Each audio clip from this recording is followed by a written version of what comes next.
Welcome to Southwest Desert, where adventure meets the arid beauty of the American Southwest.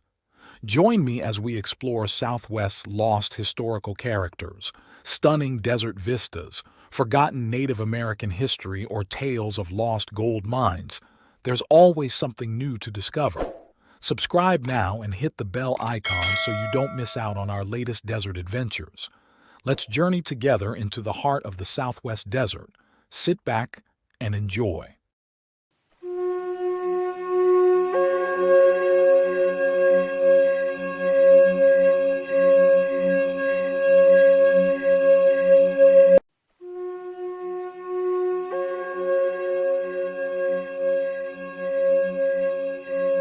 Welcome to Southwest Desert.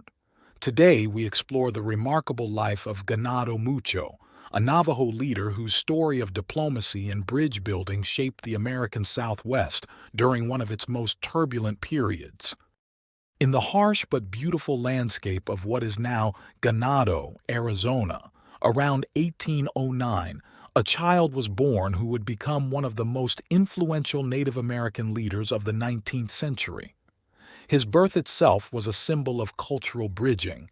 His father was a Hopi man who had been captured as a slave by the Navajos, while his mother belonged to the prestigious Totsoni, or Big Water clan of the Navajo people. The story of Ganado Mucho's father is itself a testament to the power of personal excellence. Though he began as a captive, his extraordinary skills in running, hunting, and animal care so impressed his Navajo captors that they not only granted him his freedom, but gave him 30 horses to start his own herd. This foundation of wealth would prove crucial to his son's future leadership role. Known by several names throughout his life, man of the Big Water people, Big Waters, he who speaks with his tongue, he was most commonly called Ganado Mucho, Spanish for many cattle. Each name reflected an aspect of his character and influence. To understand Ganado Mucho's significance, we must first understand the traditional Navajo leadership structure. The Navajo recognized two types of headmen, the war leaders and the peace leaders. While war chiefs gained prominence during conflicts, peace chiefs traditionally held more influence in Navajo society.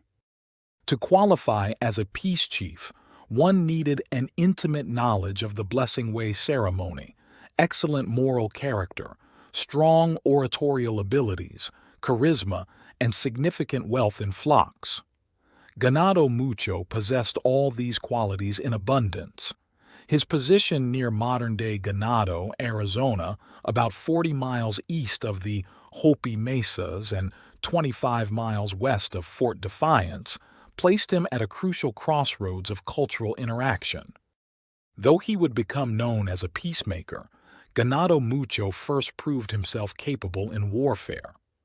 Around 1835, he led a retaliatory raid against the Hopi Mesas after they had attacked Ganado Valley and killed defenseless Navajos.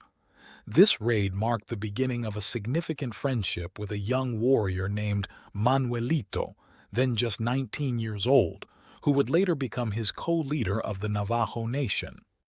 Thank you for joining your desert frontiersman Alan for another Southwest adventure.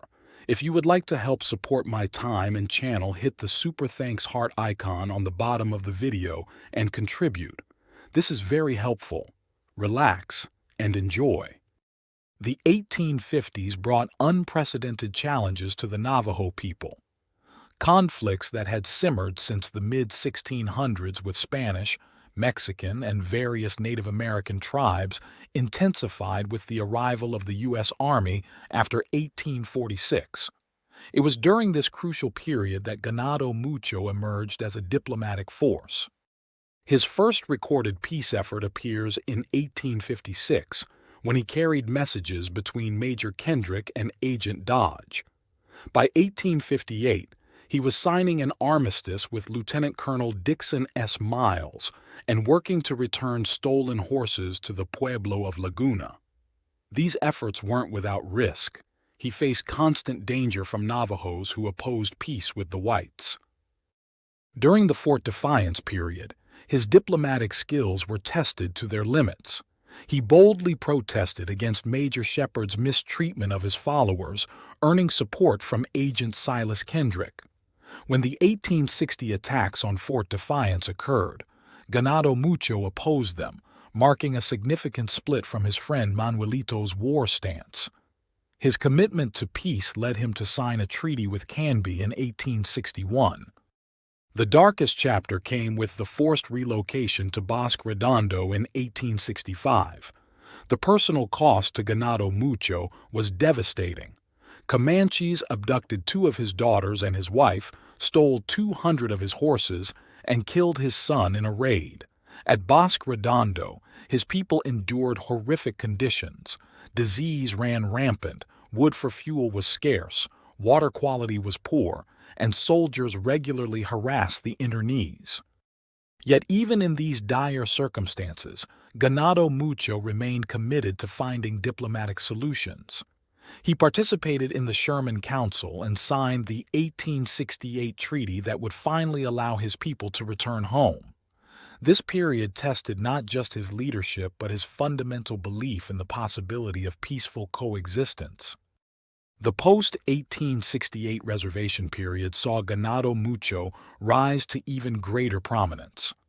Following the deaths of earlier leaders Barboncito in 1871 and Herrero in 1873, he and Manuelito emerged as the 2 primary leaders of the Navajo Nation. Their partnership was remarkable for its lack of tension.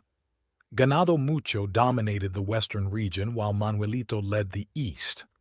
By 1883, Ganado Mucho's following had grown to approximately 6,500 people across 500 families. One of the most fascinating aspects of his leadership was his relationship with Mormon settlers, particularly Jacob Hamblin. Their friendship began in 1870 at Fort Defiance and deepened through several significant events. During the investigation of the Grass Valley murders in 1874, Ganado Mucho worked closely with John Lorenzo Hubbell and traveled to Kanab with Hamblin, showing his commitment to justice regardless of tribal affiliations. His 1877 journey to Salt Lake City became legendary. Despite his advancing age, he traveled with 25 to 30 men and women, arriving on August 25th. There, he became the last person to shake hands with the dying Mormon leader Brigham Young before meeting with Daniel H. Wells. During this visit, he showed his diplomatic skill by welcoming Mormon settlement while protecting vital water and grazing resources for his people. His later interactions with Mormon missionaries McLaws and Christensen between 1882 and 1885 showed his continued commitment to maintaining peaceful relations. While he never converted to Mormonism, he allowed Mormon preaching among his people. His final recorded meeting with Jacob Hamblin in 1885, while helping the U.S. military against Apaches, was described as a joyful reunion between old friends. In his final years, Ganado Mucho's physical strength began to fade, though his wisdom remained sharp. Agent Bowman's 1884 assessment described him as feeble but fair. He suffered from multiple ailments, skin diseases, eczema, piles, and ulcers, which even the medicine men brought by his son couldn't cure. His final message to his son, Ashki Bili Lani, encompassed the principles that had guided his life, the importance of honesty and uprightness. When he died between October 1893 and April 1894, shortly after Manuelito's passing, he was buried at Hubbell Hill near the Hubbell Trading Post in Ganado, bringing his journey full circle to the lands where he was born. Ganado Mucho's legacy transcends simple categorization. He was a wealthy Navajo leader who understood that peace served everyone's interest better than conflict. Yet he wasn't afraid to fight when necessary. He was a traditional leader who embraced diplomatic relations with whites while maintaining his cultural integrity. He was a peace chief who commanded as much respect as any war leader. His life demonstrates that effective leadership doesn't require choosing between tradition and progress, between strength and peace. In an era when conflicts between Native Americans and white settlers often ended in tragedy, Ganado Mucho showed there was another way, a path of strength through peace, of leadership through understanding, and of progress through cooperation. Today, the town of Ganado, Arizona, bears his name, but his true monument is the example he set of leadership through wisdom, diplomacy, and unwavering commitment to peace. This has been Southwest Desert. Join us next time as we explore more fascinating stories from this remarkable region. Check out my large catalog of Southwest videos and playlists. Happy trails!